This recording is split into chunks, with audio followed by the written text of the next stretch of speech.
Party വിലയ്ക്ക് വാങ്ങിയ ദുരന്തങ്ങൾ ഇന്ന് പാർട്ടിയെ വേട്ടയാടിക്കൊണ്ടിരിക്കുക. എന്തുകൊണ്ട് ഐഷ പോറ്റി CPM വിട്ടു? ഇന്ന് മെഴ്സിക്കുട്ടിയമ്മ പറഞ്ഞു, അധികാരത്തോടുള്ള ആർത്തി മൂത്താണ്, അവരൊരു ജയൻറ്റ് കില്ലറാണ്. ഐഷ പോറ്റിയെ ഒഴിവാക്കുക, അതുതന്നെയായിരുന്നു കുറിപ്പിൻ്റെ ലക്ഷ്യം. CPMൻ്റെ ഒരു നേതാവിനോട് കാണിക്കേണ്ട ഒരു മാന്യതയും ഐഷ പോറ്റിയോട് കാണിച്ചിട്ടില്ല. ഇതേ സമീപനം തന്നെയല്ലേ പാർട്ടി G. സുധാകരനോട് കാണിച്ചത്? ചോദിച്ച് വാങ്ങിച്ച ഒരു ദുരന്തമാണ്. ഇനിയും ജോസ് കെ മാണി LDF വിടാൻ എന്ത് പൊളിറ്റിക്കൽ മൊറാലിറ്റിയാണ് UDF ഇക്കാര്യത്തിലുള്ളത്? ഇടതുപക്ഷത്ത് നിന്ന് വിടർത്തി UDF കൊണ്ടുവരാൻ ശ്രമിക്കുകയാണ്. ചെകുത്താനെയും കൂട്ടുപിടിച്ച് അധികാരത്തിലെത്താനുള്ള തീവ്രമായ ശ്രമമാണ്. തെരഞ്ഞെടുപ്പ് അടുത്തതോടെ ഒട്ടേറെ നാടകീയമായ നീക്കങ്ങളാണ് നമ്മുടെ സംസ്ഥാനം നടക്കുന്നത്. അതിൻ്റെ ഏറ്റവും അവസാനത്തെ ഉദാഹരണമാണ് കൊട്ടാരക്കര MLA ആയിരുന്ന ഐഷ പോറ്റി കോൺഗ്രസിൽ ചേർന്നതും ഒരുപക്ഷെ കൊട്ടാരക്കരയിൽ മത്സരിക്കാൻ തയ്യാറെടുക്കുന്നതും. ഇവിടെ ചില കാര്യങ്ങൾ നമ്മൾ മനസ്സിലാക്കേണ്ടതുണ്ട്. ഒന്ന്, എന്തുകൊണ്ട് ഐഷ പോറ്റി CPM വിട്ടു? അത് വളരെ പ്രധാനപ്പെട്ട ഒരു കാര്യമാണ്. ഇന്ന് മെഴ്സിക്കുട്ടിയമ്മ പറഞ്ഞു, അധികാരത്തോടുള്ള ആർത്തി മൂത്താണ് ഐഷ പോറ്റി കോൺഗ്രസിൽ ചേർന്നത് എന്ന്. ഐഷ പോറ്റി കൊല്ലം ജില്ലാ പഞ്ചായത്ത് പ്രസിഡൻ്റായിരുന്നു. അതിനുശേഷമാണ് കൊട്ടാരക്കരയിൽ മത്സരിക്കുന്നതും. അവരൊരു ജയൻറ്റ് കില്ലറാണ്. അതായത് R. ബാലകൃഷ്ണപിള്ള എന്ന അതികായനെ തോൽപ്പിച്ചുകൊണ്ടാണ് കൊട്ടാരക്കരയിൽ ഐഷ പോറ്റി ജയിച്ചു വന്നത്. തുടർന്നും അവരെ അടുത്ത തിരഞ്ഞെടുപ്പുകളിലൊക്കെ ജയിച്ചു. ഭൂരിപക്ഷം കൂട്ടിക്കൊണ്ട് തന്നെ MLA ആയിട്ട് തുടരുകയും ചെയ്തു. ഐഷ പോറ്റിയോടെ CPM കാണിച്ച ഏറ്റവും വലിയ നീതികേട്, അവർ കാപട്യമുള്ളൊരു സ്ത്രീയല്ല. അവർ ജില്ലാ പഞ്ചായത്ത് പ്രസിഡൻ്റ് ആയിരിക്കുന്ന കാലം തൊട്ട് ഐഷ പോറ്റിയെ അടുത്ത് അറിയാവുന്നൊരു വ്യക്തി എന്നുള്ള നിലയിൽ എനിക്ക് ഉറപ്പിച്ച് പറയാൻ കഴിയും, ഐഷ പോറ്റി കാപട്യമുള്ളൊരു വ്യക്തിയല്ല. അവരൊരു സാക്ഷരതാ പ്രവർത്തകയായിരുന്നു. സാക്ഷരതാ പ്രവർത്തകരോടൊന്നും സൗമനസ്യം കാണിച്ചിട്ടുള്ള ഒരാളുമായിരുന്നു. അവർ ജില്ലാ പഞ്ചായത്ത് പ്രസിഡൻ്റ് ആയിരിക്കുന്ന കാലഘട്ടത്തിൽ സാക്ഷരതാ പ്രവർത്തനത്തിന് ഒരുപാട് പ്രോത്സാഹനം കൊടുത്ത ഒരു ആളുമായിരുന്നു. വളരെ സൗമനസ്യത്തോടെ പെരുമാറുന്ന, വളരെ ആഠ്യത്വമുള്ള, വളരെ കുലീനത്വമുള്ള ഒരു പൊതുപ്രവർത്തകയാണ് ഐഷ പോറ്റി. അവർക്ക് കാപട്യമില്ല എന്ന് ഞാൻ പറഞ്ഞതിൻ്റെ കാര്യം, അടിസ്ഥാനപരമായി അവർ ദൈവവിശ്വാസിയാണ്. അതുകൊണ്ട് തന്നെ നിയമസഭയിൽ ദൃഢപ്രതിജ്ഞയ്ക്ക് പകരം അവർ ദൈവനാമത്തിലാണ് സത്യപ്രതിജ്ഞ ചെയ്തത്. അവരും സത്യപ്രതിജ്ഞ ചെയ്ത് ദൈവനാമത്തിലാണ്. M. മോനായും സത്യപ്രതിജ്ഞ ചെയ്തത് ദൈവനാമത്തിലാണ്. കാപട്യമില്ലാത്തതുകൊണ്ടാണ് അവരത് ചെയ്തത്. പക്ഷേ കാപട്യമുള്ള പാർട്ടി ഇവരുടെ നിഷ്കളങ്കമായ നിലപാടിനെ, സത്യസന്ധമായ നിലപാടിനെ അംഗീകരിക്കാൻ തയ്യാറായില്ല എന്ന് മാത്രമല്ല, അവർക്ക് മുന്നറിയിപ്പ് നൽകി. അതായത് പാർട്ടി കൊടുത്ത കുറിപ്പിൽ പാർട്ടി സൂചിപ്പിച്ചിരുന്നത്, വൈരുദ്ധ്യാധിഷ്ഠിത ഭൗതികവാദത്തിൽ ഉറച്ചു നിൽക്കുന്ന ഒരു പാർട്ടിയിലെ ജനപ്രതിനിധി എന്ന നിലയിൽ ഈശ്വരനാമത്തിൽ സത്യപ്രതിജ്ഞ ചെയ്തത് പാർട്ടിയോടും സമൂഹത്തോടും കാണിച്ച കാപട്യമാണ്. കാരണം ജനങ്ങളെല്ലാം വോട്ട് ചെയ്തത് പാർട്ടിക്ക് നിരീശ്വരവാദമുണ്ടോ അല്ലെങ്കിൽ വൈരുദ്ധ്യാധിഷ്ഠിത ഭൗതികവാദത്തിൽ ഉറച്ചു നിൽക്കുന്ന പാർട്ടി പ്രതിനിധി എന്ന നിലയിലാണ് ഐഷ പോറ്റിക്ക് വോട്ട് ചെയ്ത് എന്ന മട്ടിലായിരുന്നു അന്നൊരു കുറിപ്പിറങ്ങിയത്. ആ കുറിപ്പിറങ്ങിയതിൽ വളരെ വ്യക്തമാണ്, ഐഷ പോറ്റിയെ ഒഴിവാക്കുക, അതുതന്നെയായിരുന്നു കുറിപ്പിൻ്റെ ലക്ഷ്യം. അതിനെ ഈശ്വരനെ കൂട്ടുപിടിച്ചു എന്ന് മാത്രം. അങ്ങനെ M. മോനായും ഐഷ പോറ്റിയും CPMൽ അപ്രസക്തരായി.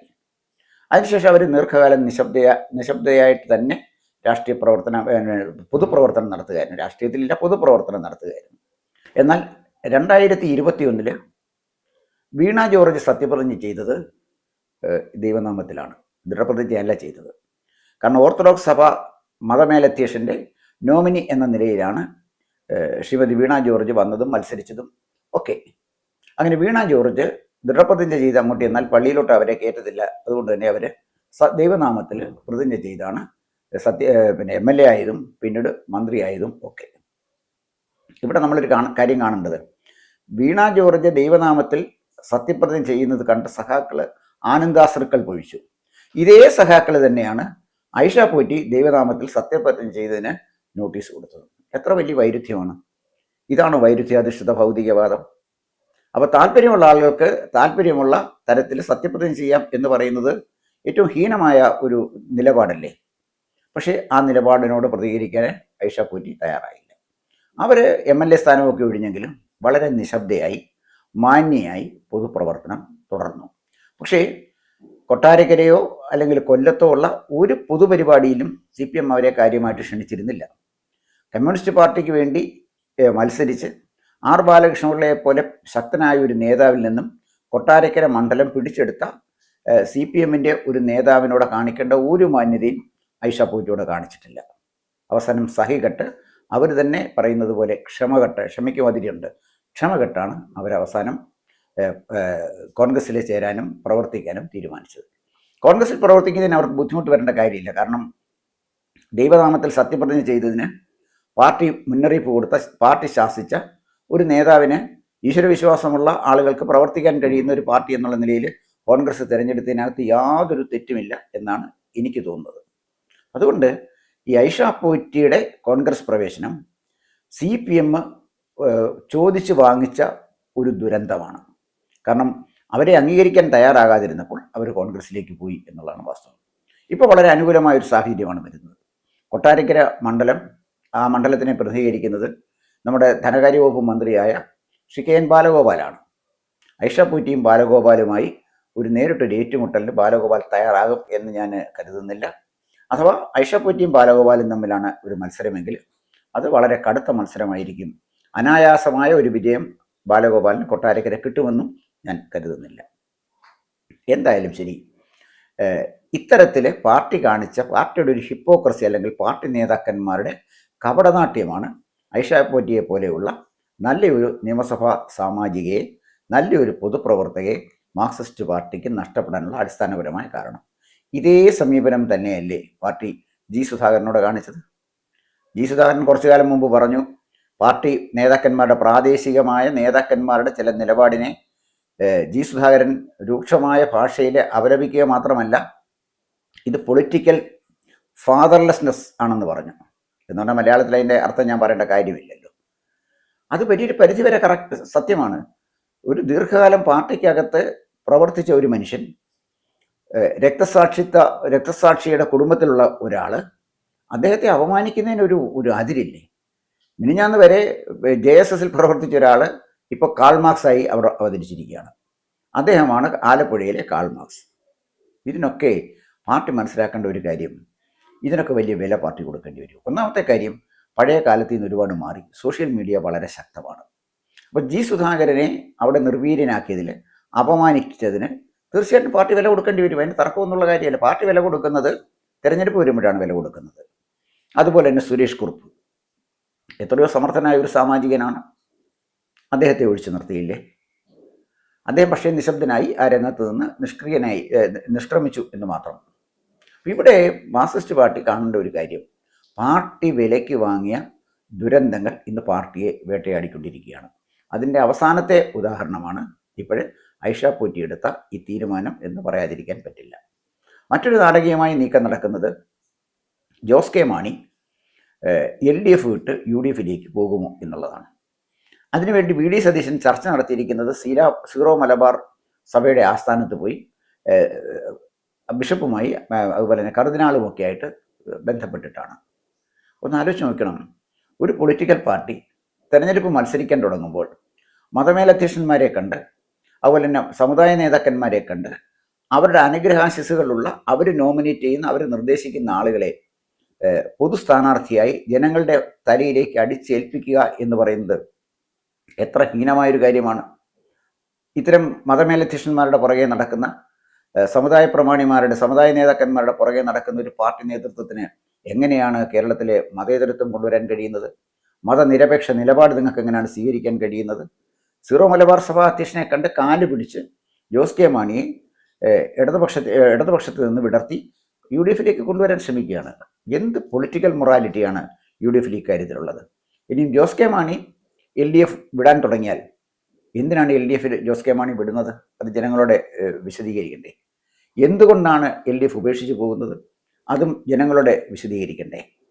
അപ്പോൾ അതൊന്നും വിശദീകരിക്കാതെ 1979 LDF വിട്ട് UDFിലേക്ക് മാറിയതാണ് കേരള കോൺഗ്രസ്.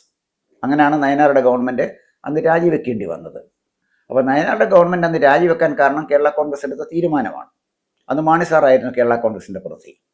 അന്നത്തെ ഒരു പക്ഷേ രാഷ്ട്രീയ സാഹചര്യം അത് ആവശ്യപ്പെട്ടേക്കാം. ഇന്നത്തെ രാഷ്ട്രീയ സാഹചര്യത്തിൽ നിന്ന് വളരെ വ്യത്യസ്തമായിരുന്നു അന്നത്തെ രാഷ്ട്രീയ സാഹചര്യം.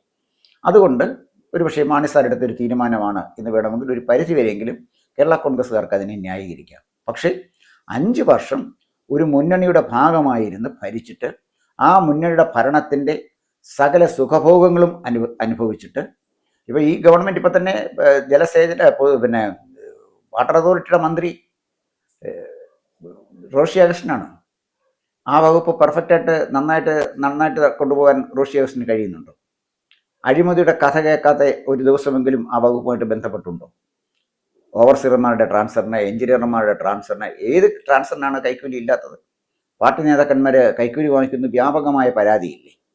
പക്ഷേ ഈ പരാതിയൊക്കെ ഉണ്ടായിട്ടും നിങ്ങൾ ആ മുന്നണിയിൽ തുടർന്നതിൻ്റെ കാരണം നിങ്ങൾക്ക് ആ മുന്നണിയുടെ പ്രയോജനം അനുഭവിക്കണമായിരുന്നു. അത് അനുഭവിച്ചു കഴിഞ്ഞ് 2026 തിരഞ്ഞെടുപ്പ് വരുമ്പോൾ ഇടതുപക്ഷ മുന്നണി പരാജയപ്പെട്ടേക്കാം എന്ന ഒരു ആശങ്ക വന്നപ്പോൾ അധികാരം കിട്ടാൻ അടുത്ത മുന്നണിയിലേക്ക് പോവുക എന്ന് പറയുന്നത് തീർച്ചയായിട്ടും ഒരു രാഷ്ട്രീയമായ ഒരു പൊളിറ്റിക്കൽ മൊറാലിറ്റിക്ക് നിരക്കുന്നതല്ല എന്ന് പറയാതിരിക്കാൻ പറ്റില്ല. പിന്നെ ഇപ്പോഴത്തെ നമ്മുടെ കേരള രാഷ്ട്രീയം ഒന്ന് പരിശോധിച്ച് നോക്കണം. ഈ കോൺഗ്രസ് മതനിരപേക്ഷതയെക്കുറിച്ചും വർഗീയതയ്ക്കെതിരെ നടത്തുന്ന യുദ്ധത്തെക്കുറിച്ചൊക്കെ പറയുമ്പോഴേ ഒരു കാര്യം നമുക്ക് അവഗണിക്കാൻ കഴിയില്ല. AK ബാലൻ പറഞ്ഞതിനകത്തൊരു വസ്തുതയില്ലേ? ജമാഅത്തെ ഇസ്ലാമിക്ക് സ്വാധീനമുള്ള ഒരു ഗവൺമെൻറ്റാണ് വരുന്നതെങ്കിൽ ജമാഅത്തെ ഇസ്ലാമി ആ ഗവൺമെൻറ് നിയന്ത്രിക്കും എന്ന് AK ബാലൻ പറഞ്ഞാൽ എന്താണ് തെറ്റ്? ആഭ്യന്തരം കൈകാര്യം ചെയ്യുമോ ഇല്ലയോ എന്നുള്ളതല്ല കാര്യം. ആഭ്യന്തരം കൈകാര്യം ചെയ്യാൻ ജമാഅത്തേക്ക് ഒരു മന്ത്രി വേണമെന്നില്ല. മന്ത്രിസഭയ്ക്കകത്ത് നിന്ന് തന്നെ ആഭ്യന്തരം കൈകാര്യം ചെയ്യാൻ ശക്തമായൊരു മുന്നണി സംവിധാനത്തിലെ ശക്തിയുള്ള ഒരു ഘടകകക്ഷിക്ക് കഴിയും. ഉമ്മൻചാണ്ടിയുടെ കാലഘട്ടത്തിൽ 5ാമതൊരു മന്ത്രിയെ പ്രഖ്യാപിച്ചത് മുഖ്യമന്ത്രിയായിരുന്നു. പാണക്കാട് തങ്ങളല്ലേ പ്രഖ്യാപിച്ചത്? വകുപ്പ് പ്രഖ്യാപിച്ചത് പാണക്കാട് തങ്ങളല്ലേ? അപ്പോൾ ഒരു മന്ത്രിസഭയിലെ അംഗങ്ങളുടെ വകുപ്പ് പ്രഖ്യാപിക്കുന്നതും മന്ത്രിയുടെ പേര് പ്രഖ്യാപിക്കുന്നതൊക്കെ നമ്മൾ കേട്ടിട്ടുള്ള മുഖ്യമന്ത്രി ചെയ്യും എന്നുള്ളതാണ്. അപ്പോൾ മുഖ്യമന്ത്രിയുടെ ഒരു അവകാശം കവർന്നെടുത്ത് ഒരു സമുദായ നേതാവ്, ഒരു പാർട്ടി അധ്യക്ഷൻ, അദ്ദേഹത്തിൻ്റെ പാർട്ടിയിലെ MLA മാർ ഇന്ന MLA ഇന്ന വകുപ്പിൽ മന്ത്രിയാകും എന്നൊക്കെ പ്രഖ്യാപിക്കുന്ന നമ്മൾ കേട്ടില്ലേ? അപ്പോൾ ജമാഅത്തെ ഇസ്ലാമി നേരിട്ട് വന്ന് ആഭ്യന്തര മന്ത്രിസ്ഥാനം ഏറ്റെടുത്തില്ലെങ്കിലും ആഭ്യന്തര വകുപ്പിനെ നിയന്ത്രിക്കാൻ ജമാഅത്തെ ഇസ്ലാമിക്ക് ആഭ്യന്തര വകുപ്പ് കൈകാര്യം ചെയ്യേണ്ട ഒരു കാര്യവുമില്ല. തീർച്ചയായിട്ടും അവർക്ക് ആ മുന്നണിയിൽ തുടർന്നുകൊണ്ട് തന്നെ അവരെ കൊണ്ട് ചെയ്യിക്കാൻ കഴിയും എന്നുള്ളതിൻ്റെ ഏറ്റവും നല്ല ഉദാഹരണമാണ് ഈ 5ാം മന്ത്രി. എന്തായാലും ശരി, ഈ രാഷ്ട്രീയം കേരളത്തിലെ ചിന്തിക്കുന്ന ജനങ്ങൾ ആലോചിക്കേണ്ട ഒരു കാര്യമാണ്. കേരള കോൺഗ്രസ് തന്നെ എത്ര ഗ്രൂപ്പ് ഉണ്ടെന്ന് ആലോചിക്കണം. എന്തിനാണ് ഇത്രയും കേരള കോൺഗ്രസ്? ഒരിക്കലെ വെള്ളാപ്പള്ളി നടേശന് വളരെ തമാശയോടെ ആ ഒരു ഹാസ്യരൂപേണ പറഞ്ഞു, കേരള കോൺഗ്രസ് പിളരും എന്ന് പറയുമ്പോൾ നെഞ്ചിടിപ്പാണ്. കാരണം പിളർന്നു കഴിഞ്ഞാൽ ഒരു മന്ത്രി കൂടെ നാട്ടുകാർ ചെലവിന് കൊടുക്കേണ്ടി വരും. അതിലേക്കാണോ ഇപ്പോൾ പോകുന്നത്? റോഷി അഗസ്റ്റിൻ ഒരു ഭാഗത്തും ജോസ് കെ മാണി മറുഭാഗത്തു നിന്നുമായി കേരള കോൺഗ്രസ് പിളരുമോ? അത് നമ്മൾ കാത്തിരുന്ന് കാണേണ്ട ഒരു കാര്യമാണ്. അത് പിളർന്ന് UDF-ലേക്ക് പോകാനാണ് ജോസ് കെ മാണി തീരുമാനമെടുക്കുന്നതെങ്കിൽ തീർച്ചയായിട്ടും അദ്ദേഹം കാണിക്കുന്ന ഒരു രാഷ്ട്രീയമായ ഒരു ധാർമ്മികത ഇല്ലാത്ത ഒരു പ്രവൃത്തിയാണ്. 5 വർഷം ഇരുന്ന് ഇതെല്ലാ സൗകര്യങ്ങളും ആസ്വദിച്ചിട്ട് LDF നീട്ടിവെച്ച നൽകിയ രാജ്യസഭ അംഗത്വം സ്വീകരിച്ചുകൊണ്ട് ആ മുന്നണിയിൽ തുടരുന്ന ഒരു പാർട്ടി മുന്നണി വിട്ടു പോവുക എന്ന് പറയുന്നത് തീർച്ചയായിട്ടും പൊളിറ്റിക്കൽ മൊറാലിറ്റിക്ക് ചേരുന്നതല്ല എന്നാണ് എനിക്ക് തോന്നുന്നത്. ഒപ്പം ഇത്രയധികം കേരള കോൺഗ്രസ്സുകാർ ഓരോരോ കൊച്ചു കൊച്ചു ഗ്രൂപ്പുകളെ, ആ ഗ്രൂപ്പുകളെ പ്രതിനിധീകരിക്കുന്ന ആളുകളെ തിരഞ്ഞെടുത്ത് മന്ത്രിസ്ഥാനത്തേക്കുള്ള അപേക്ഷാർത്ഥികളുടെ എണ്ണം കൂട്ടാൻ ജനങ്ങൾ അവർ വോട്ട് ചെയ്യുന്നത് ഏറ്റവും വലിയ അപകടമായിട്ട് എനിക്ക് തോന്നുന്നു. പിളരാൻ വേണ്ടി മാത്രം ഒരു പാർട്ടി ജനിക്കുക, പിളരുന്ന ആളുകൾ മന്ത്രി ഉണ്ടാക്കുക, മന്ത്രിക്ക് തുല്യനായ ഒരാൾ വരുമ്പോൾ വീണ്ടും പാർട്ടി പിളരുക, ഇതൊരു വളരെ നിർഭാഗ്യകരമായൊരു രാഷ്ട്രീയ സ്ഥിതിയാണ്. എന്തായാലും ശരി, ഒരു കാര്യം ഉറപ്പിച്ച് പറയാം, 2026 കേരള നിയമസഭാ തിരഞ്ഞെടുപ്പ് വരുമ്പോൾ നമ്മുടെ രാഷ്ട്രീയ ധാർമ്മികതയൊക്കെ ഇവിടെ അവസാനിക്കുകയാണ്. എന്ത് വില കൊടുത്തും എങ്ങനെയും ഏത് ചെകുത്താനെയും കൂട്ടുപിടിച്ച്, EMSൻ്റെ ഭാഷയാണ്, ഏത് ചെകുത്താനെയും കൂട്ടുപിടിച്ച് അധികാരത്തിലെത്താനുള്ള തീവ്രമായ ശ്രമമാണ് പ്രധാനമായും UDF നടത്തുന്നത്. ഇതവർ അധികാരത്തിലെത്തിയാൽ അവർക്കതിന് വലിയ വില കൊടുക്കേണ്ടി വരും എന്ന കാര്യത്തിൽ യാതൊരു സംശയവുമില്ല. കൂടുതൽ വാർത്തകളും വിശേഷങ്ങളും നേരിട്ട് ലഭിക്കാൻ ജനങ്ങളിൽ നിന്ന് ജനങ്ങളിലേക്ക് ജനഭൂമി ന്യൂസ് സബ്സ്ക്രൈബ് ചെയ്യൂ. ബെൽ ബട്ടൺ അമർത്താനും മറക്കരുത്.